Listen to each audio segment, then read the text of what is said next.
video, co teď natáčím, tak bych do toho usnul. Jako jestli to někdo sleduje, a to je drsný.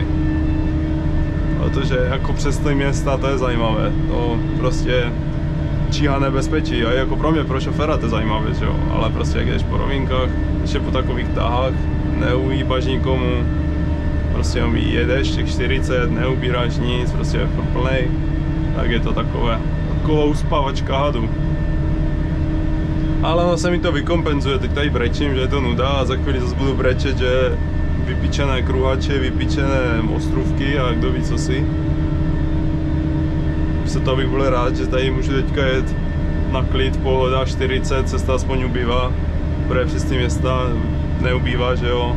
Jedeš půl hodiny a ujedeš 2 kilometry, to asi jas ne, ale prostě třeba 10 kilometrů, prostě průměrná rychlost 20, to neubývá. Teďka ježdem 40, to se dá fíčet. Tak Pepani, můžete předjíždět, jestli si někdo věříte, kamion tam jede. Ty pičo, s fobí zrovna. Já nebudu brzdit, ale s tím kombajnem, hej, jeď, ty vole, zas smrťák vidět taky nechci. Jako ubral bych, že jo, bych musel, ale no, věřil jsem, že to stihne. Jako vidět fobii, tak je to trochu strach. No a mám ještě trošku uhnu, ať vidíte aspoň, ale zas, jo, tak ať to nepřeženu. Ještě mě zajímalo, kdy se zapíná odvětrávání sedačky, ať mi pěkně odfoukává dubka, ale nemůžu to najít. A klima nám je fouká do píči, že to je zima. Si to trošku přidáme, teplotu. 23, no, to bude asi jas moc, za chvíli budu brečet, že je to teplo. Ale to je tak vždycky. Takové moto bych řekl, že prostě člověk chce to, co nemá. Je mu teplo, tak chce zimu. Je mu zima, chce teplo. Jede po takové cestě, chce adrenalin, chtěl by jezdit po mostkách. No a jak jede zase někde po kruhačkách, po mostkách, tak zase pičuje, že by chtěl po té cestě. A to je prostě zapeklitý kruh, z toho neuděláš nic. To je prostě furt. A není to jenom tak, to je v životě celkově. Vytáhnu si nějakou žranicu. Nevím, hrdám na to, ještě nemám hlad. Mám hlad, nebo spíš mám chuť a budu jenom vyžrané tlusté prase, když budu žrat furt. To je prostě nevýhoda, to jak jedeš po takových cestách a prostě není to nějak zaživné, tak máš chuť žrat, abych normálně v tom kombajnu furt žral. Po takových cestách bych se žrala i brávka teďka, protože prostě co dělat, co třeba žrat.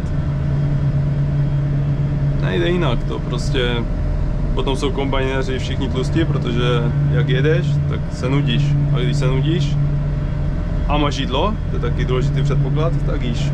A když jíš, tak jíš a seš větší a větší, no a do toho ještě, když nemáš pohyb v tom kombajnu, tak neuděláš nic. Jediné, co to můžeš dělat, je šoupat nohama a to je tak všechno.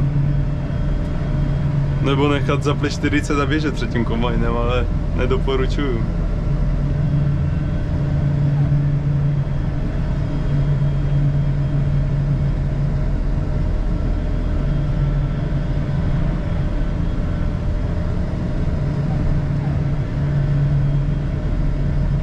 Ty vole, už se znám ale hodně aut, už to začíná být drastický. Jirko, už to začíná být drastický, už by to chtělo možná někde zastavit. Už je to hodně špatný. Prostě nějakou zastávečku. Já ji nepotřebuju, ale ty auta ji potřebují. Oh pičo, Ďura, ty vole, do prdele! Uskakané to je. To si myslíš, že kombajn, že to nemůže skakat, no. Opak je pravdou. No tam stojí kamion, já tam nemůžu zastavit za něj, já se za něj nevlezu s tou lištou. A když už bych tam, no, Jirka tam chce jet, ale on tomu fandí, ale já mám strach o tu lištu. Já pak nevědu, když tam vědu. Oj. A tunel ještě do toho, do piči, no. Tak já tak zkusím tak na kraj uhnout. A jo, to vyjde. Jsem zase posranej zbytečně až moc. Jenom nesmím najít až moc. Ještě kousek. Hop. Tak, dobrý. No dobrý. Nahoru? Nebo co, jo?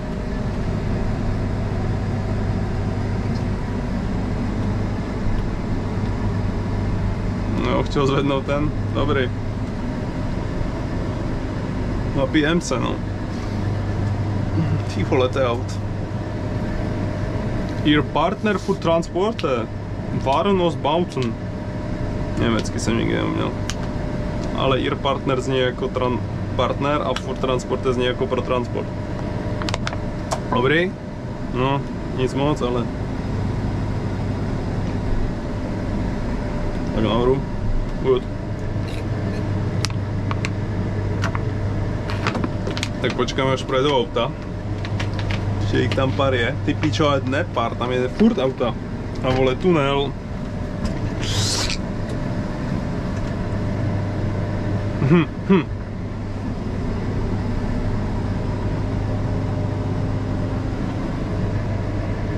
A poslední 2 auta.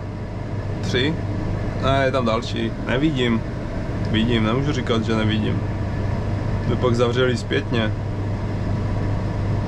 Jo, ještě nějaká tečička tam je a ještě druhá tečička. 2000 years later. Ne, tam ty 2 a jedem.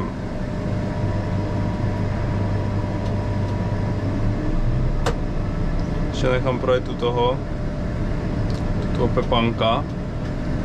Tak jeď Pepanku. Teď zkusím vzít netýrak. Teda nevzít, když vzít netýrak, to je ty vole. Skladba věta. Spinka tam asi někde. Ale ne ten kamion, ten by byl v příkopě, kdyby spinkal. 60. Tunel! No, píčo, snad se vejdem, ale vypadá, že jo? Ježiš, nemám z toho úplně dobrý strach, ty vole, neříkám nic, píčo, no, tady to auto. Ajajajajaj. Vole, no jak to teďka zní, to je ty vole zvuk motorku. To je ratolesti. Píčo, kolik jedem. Mám strach, ty vole. Jsem posranej, neříkám nic. Hlavně do zatačky, vole, jak tu někdo bude předjíždět v tom druhém pruhu, tak nevím, co udělám. Ale dobrý, krátký tunelík, dobrý je to. Úsek do častých dopravních nehod. Takže já tady vlastně ty lidi zachraňuju, protože teďka oni vlastně pojedou pomalu. Oni všichni musí jít za mnou, takže pojedou pomalu a ty nehody ubydou. A statisticky za to, že jo. Ale na druhé straně, jestli mi někdo začne předjíždět, tak ty nehody přibydou. Protože jestli tady někdo švíne přes tu dvojitou do protivky, tak to byl blbý. No nic, tak pojedeme 40, nezdržujeme a oni to snad vydrží.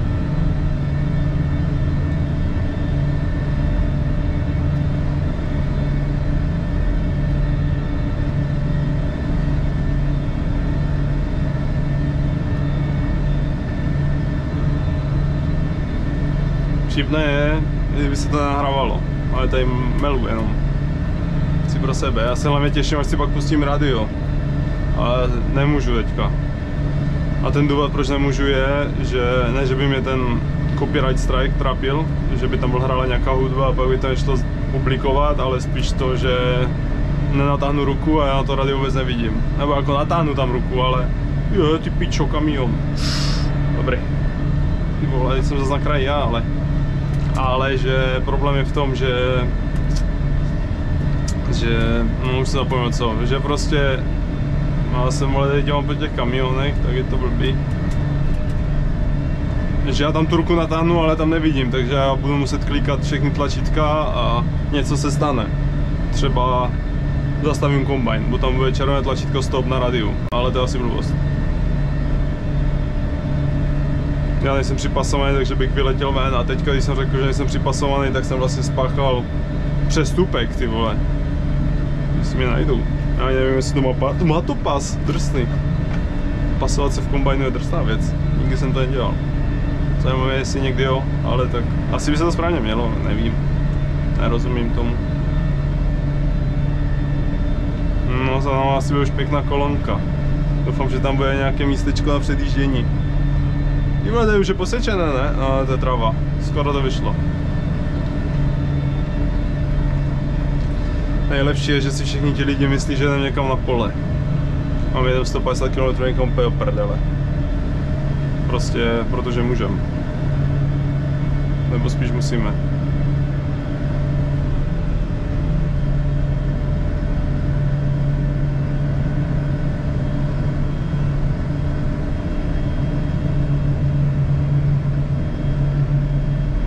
Aha, A tu je takhle široká cesta. No, tak to je v prdeli, to nemají šanci předjet, ty vole. To můžu jet jak chci na kraji, ale to asi nepředjedou. To jako ty pičo, ještě takové kolona protivky. Ach jo. Měli to těch lidí. Já se dokážu vžít do té druhé kůže. Já bych v tom autě, hlavně víš co, jezdíš prostě do práce, no i když je asi blbost, že 9 hodin. S ním je do práce, ale úplně, že jedu k doktorovi a no, vyjedu 20 minut předem, to mi stačí. Bum, pičo, kamion, jedeš 40 a jedeš místo 20 minut 30 minut. Doktora nestíháš. A doktor je asi zrovna to nejmenší, že jo, tak prostě počká doktor, ale co když jedeš, já nevím. Na rande asi úplně 10 ne, ale nějaké obchodní jednání třeba, tak to zní líp.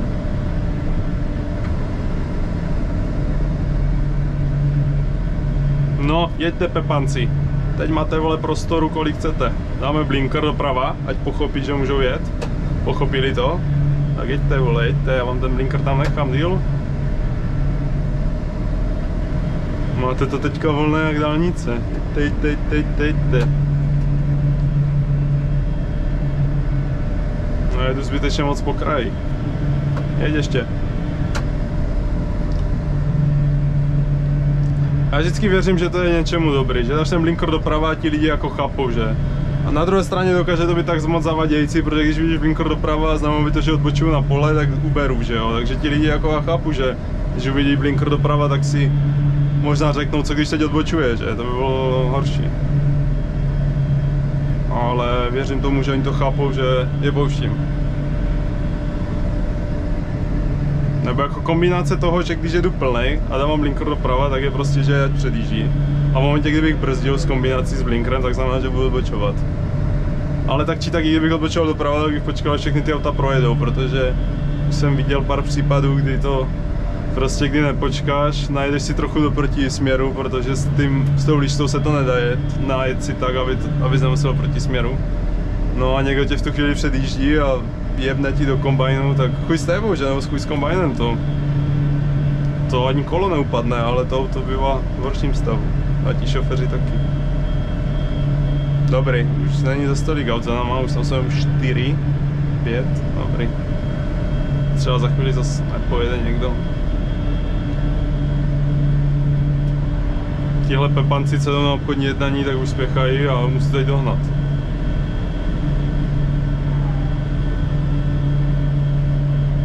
Škoda, že není na Vejzu prostě, kdybys jel na Vejzu a najednou bys viděl boom, hej, kombajn jede před tebou a zdržela se ti cesta prostě o 5 minut, tak si řekneš OK, třeba zvolím jinou cestu, ale to na Vejzu není. A já jsem uvažoval, jak to udělat, ale ještě mi to nenapadlo. Prostě, aby ten kombajn posílal polohu, ale to by se asi nikomu zase nelíbilo, kdo vlastní ten kombajn, že? Aby viděli ostatní lidi, kde je kombajn. Ale zase by to tomu Vejzu dost pomohlo, no, nevím. Myšlenka je to, ale asi špatná. Nevím, musím to nějak vymyslet. Zachránit tím svět. Svět ne, ale možná pár lidí, co by dostali odmítnutí na obchodním jednání. Tudy jde na Mohelnicu, Mohelníčak s jedem, zhoří brzdy.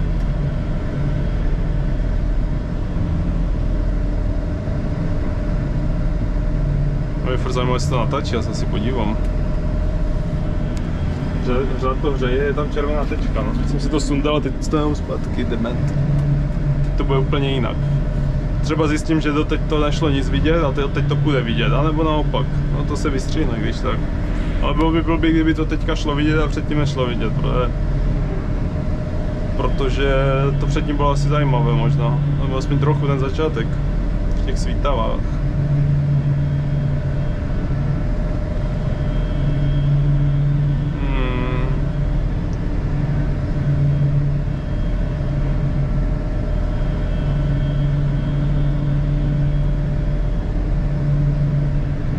Pepanek předjíždí, v pohodě, můžeš.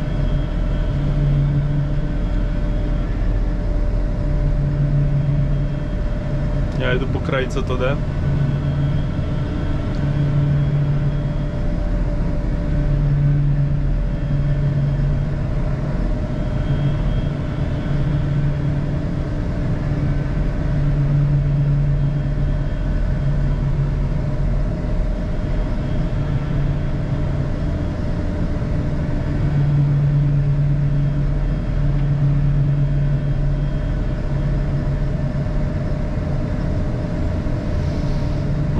tak ještě kruhaček a pak asi už tu kameru sundám. Ne, že by mi to tlačilo na hlavu, ale už si myslím, že to je nuda.